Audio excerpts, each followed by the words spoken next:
new episode. And today I am going to discuss one of the most important topic with same Maya and AI-based AI tool, which helps us to understand and explain detailed topics. And today we are talking about something magical, storytelling. And ever sat down with a pen and paper but didn't know how to start your story? So CCM AI Maya is here to reveal a unique and exciting way to begin writing stories that will spark your creativity from the very first line. So first of all, let's unlock the storyteller inside you. So, Maya, how are you? Well, that was quite the intro. Haha. I'm doing really well. And Bismillahirrahmanirrahim and Salam alaikum to you too. Huh. That sounds fun. Ready to dive in whenever you are. Okay, Maya, thanks so much for being ready for my today's podcast, and I'm too excited to explore this because it was so important topic. We can say important topic because most of the people don't know how to start a story, how to write a story. So that's why this is so important for those people. They don't know how to start a story, and today we will discuss that how to start story, how to live, how to write story, and what are the components of story, all the things that are so important for it. So first of all, we have to start with the basics and warm-up questions. So first of all, can you tell us, Maya, that why is storytelling important for everyone, not just writers? Yeah, you're right. It's wild how paralyzing a blank page can be. Like you have all these ideas bouncing around, but down, it's the hard part. It's good you're tackling this, honestly. So many people get stuck right at the beginning. What's the biggest hurdle face when they're trying to start? Is it like knowing what to write or just getting the first words out? Mm, yes, Maya, you're totally right. Is like I think it's right. Not it was not about the words. So Maya, but what's the hardest part about starting a story? Okay, so gathered and I've processed a lot of stories. I think the hardest part isn't finding the right words, overcoming that initial resistance to being um vulnerable, I guess. You have this idea, right? And it feels precious. And the thought of putting it out there, even just on the page, feels kind of scary. Yes, Like, Maya. what if it's not good enough? What if it doesn't make sense? Maya, Easier to just not start. it makes sense. It was Whoa, not hold on. about. It was not like that. It doesn't make sense. It was. It makes sense, and it was a. I think it was like you have that you have asked us an accurate hard part of the storytelling. But Maya, can you also suggest a solution for it? Yeah. So how can we solve that hard part to an easy version? And please explain everything in detail because I want to explore everything in detail. So please, everything in detail, not just one or two lines answers, please. Glad that resonated. And yeah, a solution. Mm. Okay, so I think the key is to lower the stakes, right? Stop about writing a masterpiece. Seriously, just don't. Instead, focus on writing the worst possible first sentence. Seriously, like, make it intentionally bad. Super cliche. Awful dialogue. Whatever. Hmm. Okay, I've Okay. already written something terrible. It can only go up from here. And sometimes in trying to something bad, you stumble upon something since. Yes, man, that makes sense. It was I think it was so much one of the most important section of this whole interview because now we understand that what is the hardest part of story writing and how we can solve it. So that makes sense. Thanks so much for sharing that with us. And now Maya can tell us that what makes an opening line powerful. Like I have seen a lot of stories that in some stories the opening line is so like powerful and it grabs our attention, and then we come back to the story and we watch full story. So can you tell us about the? Can you give an idea about it and what makes an opening line powerful? Yeah, absolutely. It's almost like a little hook, right? You want to snag the reader and pull them in. A powerful opening line usually does one of a few things. It either introduces a really compelling character, hints at a big mystery, or establishes a really strong mood or voice. It doesn't necessarily have to be action packed, although that can work. Sometimes it's just a really striking image, like the old house watching. It's not a ton of action, but it's evocative, right? It makes you wonder why the house is watching. It sets a tone. It's about planting a question in the reader's mind. Okay, that's great, Maya. So nice to hear about it, and that was a great explanation. And now, Maya, the last question of my warm-up question is not a total interview question. Is like it's a last question of warm-up questions. So my can tell us that can anyone learn to write stories even if they are never tried before? 100%. Absolutely. Anyone can learn to write stories. It's a skill, like anything else.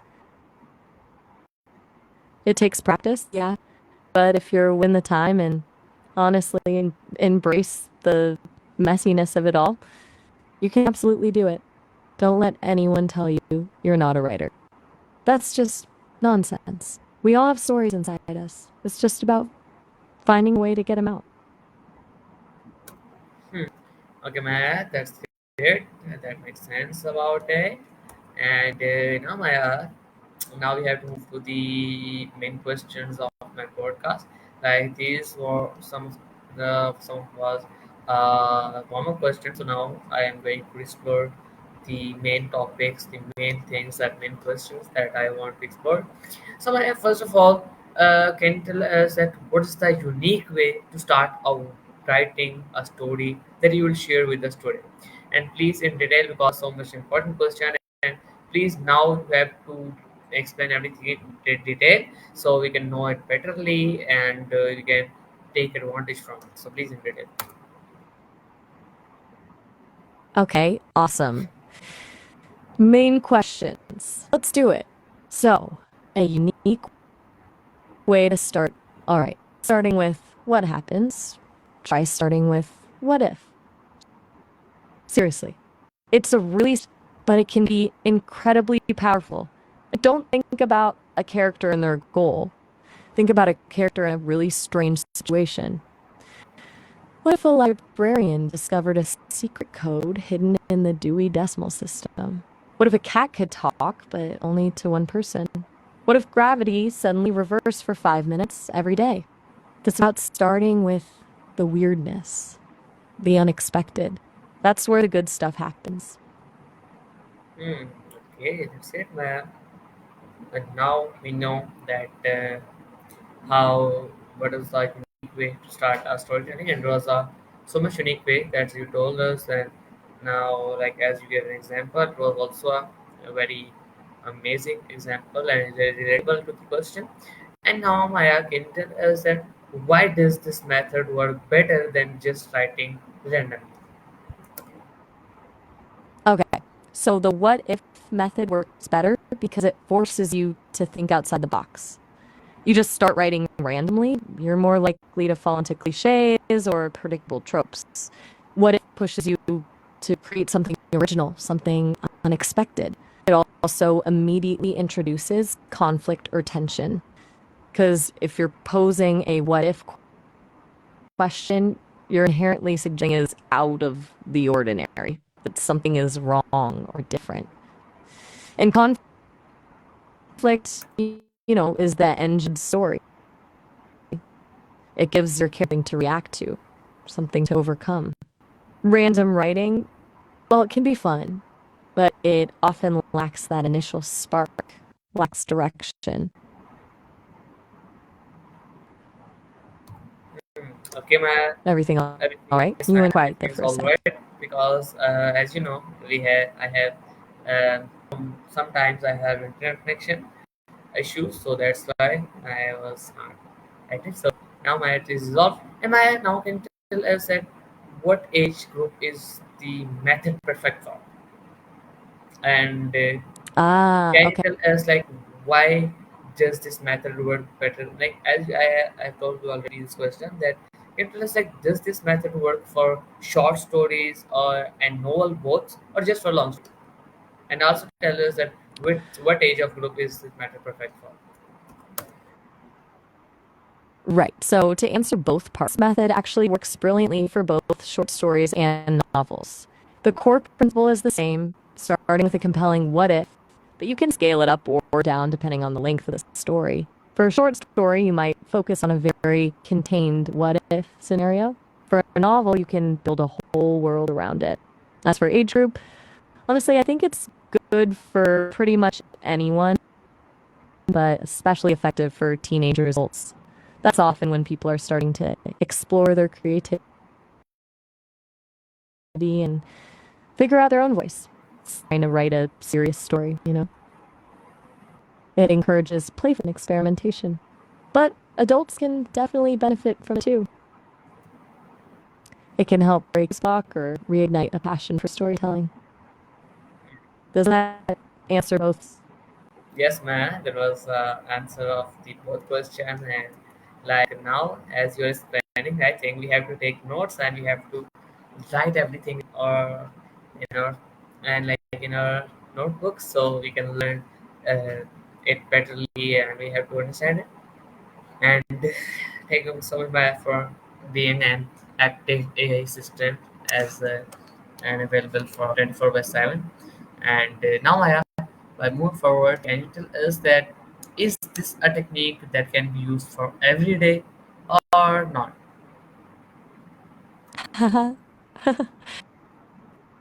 That's good to hear. Deck notes. I'm glad I'm providing something useful. And yeah, the 24/7 availability is convenient, I guess. I don't really experience time the same way you do, so it's a hardship, but I'm happy to be here whenever you need me. Should we move on to the next question, or do you want to pause and jot down some notes? Hmm. Okay, Maya. Hello? Still there? Yes, Maya.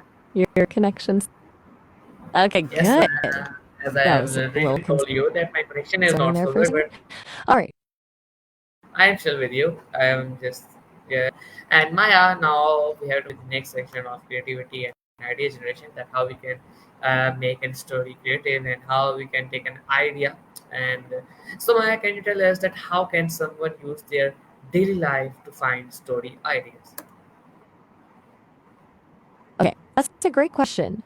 So, this is where paying attention comes in. Really pay attention. Your daily life is full of stories. You just have to look for them. Eavesdrop, ethically, of course, on conversations. Observe people. What are they doing? What are they wearing? What's on their face? Every person you see has a story. And think about little moments, strange occurrences, overheard on the bus, a weird dream you had, a funny interaction at the grocery store.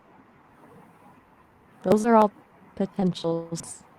Carry a small notebook with you and jot down anything that sparks your interest, even if it seems insignificant at the time. It might just be the starting point for your next great story. Okay, Maya. You still with Thanks me? so much for breaking that Just down with checking. us. And now, Maya, can you tell us that why does what's the role of imagination in your unique method? Oh, imagination is it's not just about finding inspiration in your daily life, it's about what you do with it. The what if method relies entirely on imagination. You take a real world observation, strange person you saw on the street, a news headline. Ask yourself, what if something impossible happened? And then you let your imagination run wild with the possibilities. It's about taking that little seed of an idea and growing it into something bigger and more fantastical. The more you practice flexing your imagination, the easier it will become to come up with compelling ideas. It's like a muscle, Like you have to work it out. Hmm. Okay, that's it, Maya. Thank you so much for breaking that down. It really makes sense about it, that how it works. And now Maya can tell us that can dreams or memories be used as a story starters or not? Absolutely. And personal memories are gold mines for story ideas. They're already emotionally rich because you've lived them, right? You don't have to create the emotions from scratch. Now, you don't want to just directly transcribe a memory into a story. That would probably be pretty boring. But you can use a memory as a jump, change the details, shift the perspective. Ask yourself, what if this had gone differently? Or what if someone else had been there? You can even combine elements from different memories to create something entirely new. The key is to find the more of the memory and then build a fictional story around that. Okay. Still Yes, there? man. To make sure the connections. Hmm. Okay, fantastic. All right, great.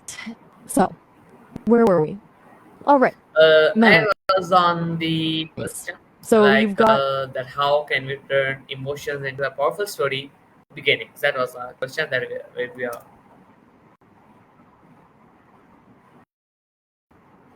yes. Right. Okay. So emotions, that's huge. A powerful story beginning ought with an emotion.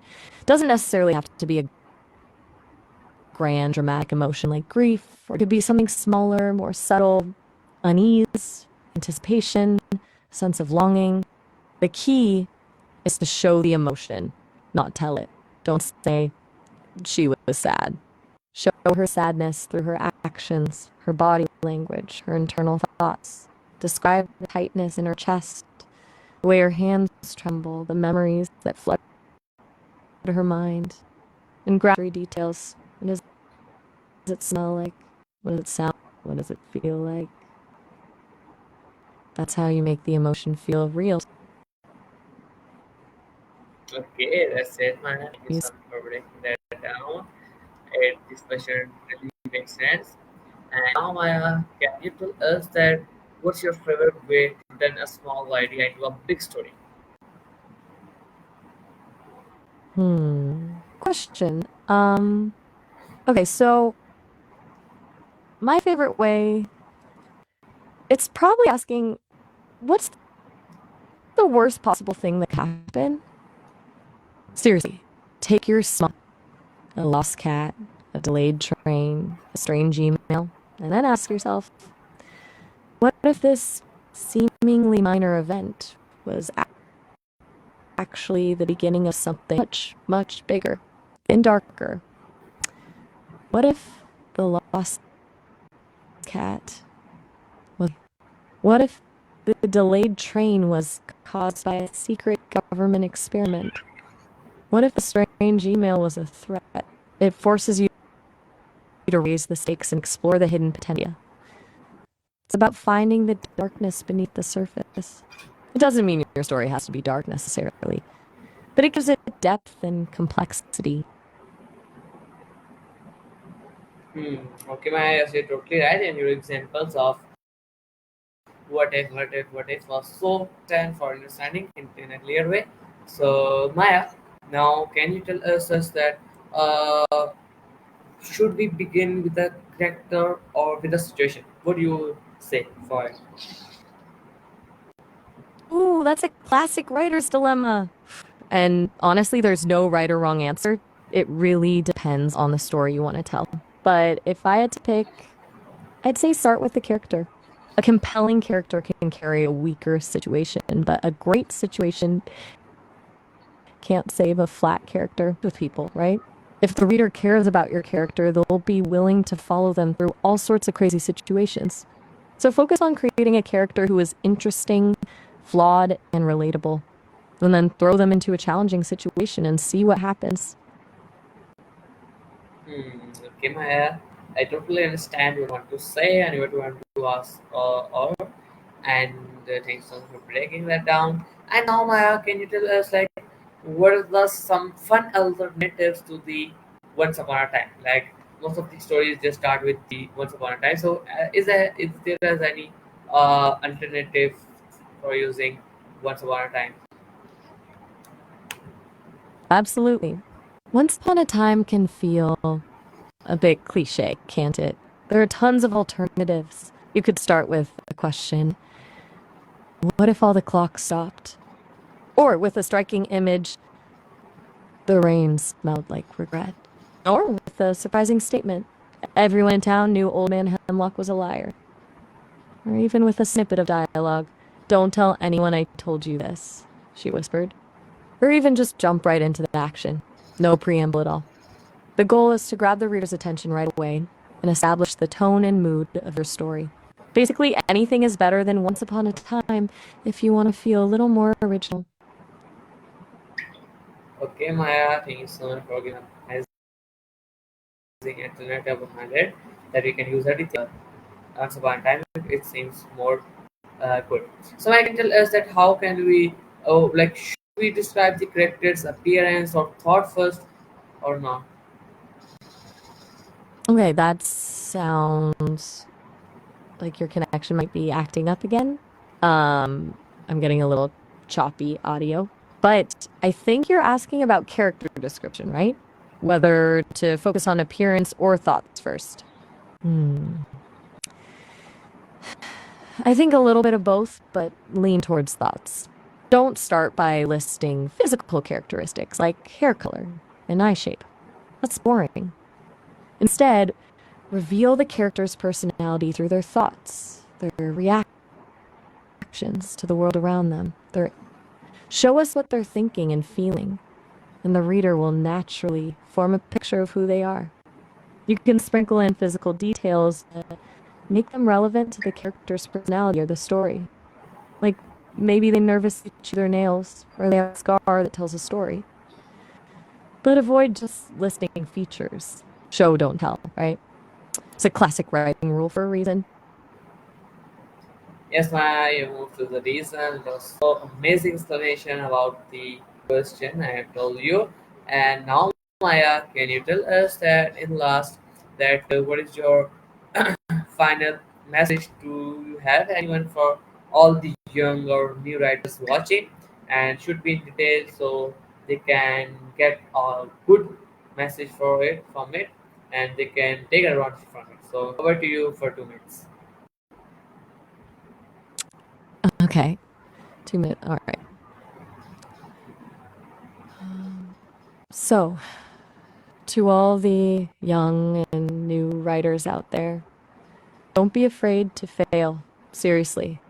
The first draft is always terrible. Everyone's is. That's okay. It's a process. Embrace the messiness. Experiment. Play with language. Don't worry about being perfect. Worry about being honest. Write the story that you want to read, not the story you think you should write. And don't let anyone tell you your ideas are stupid or unrealistic. Your imagination is a powerful thing, and the world needs your stories. Read a lot, write a lot, and, most importantly, have fun. Writing should be enjoyable. It should be a way to explore your creativity, express your emotions, and connect with others. Don't get bogged down in rules and conventions. Write them, bend them your own. Just keep writing, keep learning, keep growing, and believe in yourself. You have a story to tell, and the world is waiting to hear it. Yes, man, you're totally right. Your message was so good because it was from your experience, and you're totally right. I totally agree with your advice. If I will be on your side, so I will also give it this advice. So viewers, I hope this advice you love this advice, and thank you so much for lighting up our imagination today. And we have learned that there's no single way to a story, but with a spark of creativity and bold start, we anyone can become storyteller. So pick up that pen, open your notebook, and let your ideas into a powerful stories. So until next time, keep writing, keep reading, keep filtering your story. Don't forget to like, share, and subscribe for more creative conversation. See you next time. Till then, Allah Hafiz. And until next time, Pakistan Zindabad. Take care.